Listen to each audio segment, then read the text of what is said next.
Hello friends, just now నాకు ఒక call వచ్చింది. He's BTech completed from ECE branch. He's asking that ECE నేను తీసుకున్నాను, నాకు సాఫ్ట్వేర్ జాబ్ కావాలి, ఏ కోర్సు తీసుకుంటే బాగుంటుందని అడిగాను. దానికి నేను ఫస్ట్ అతను అడిగిన క్వశ్చన్ ఏంటి అంటే, అసలు నువ్వు సాఫ్ట్వేర్ జాబ్ కావాలి అంటే ఈసీఈ ఎందుకు తీసుకున్నావు అని అడిగాను. అయితే అతను చెప్పాడు, నాకు కంప్యూటర్స్ అంటే ఇంట్రెస్ట్ లేదన్నా, నాకు కంప్యూటర్స్ అంటే చిరాకు వస్తుంది, ప్రోగ్రామింగ్ అంటే అసలు నచ్చదు, అందుకనే నేను ఈసీఈ తీసుకున్నా అని చెప్పాడు.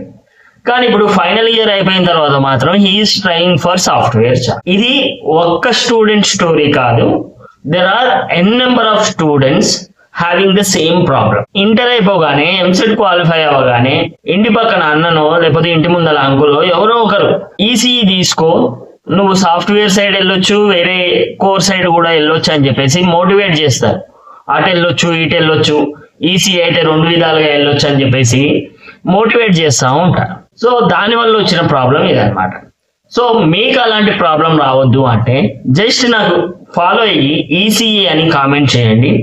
ఈసీఈ రోడ్ మ్యాప్ ఎలా ఉంటుంది, ఈసీఈలో జాబ్స్ ఎలా తెచ్చుకోవాలి, ఈసీఈలో కెరియర్ ఆపర్చునిటీస్ ఏమున్నాయి, ఇవన్నీ కూడా నేను మీకు సెండ్ చేస్తాను.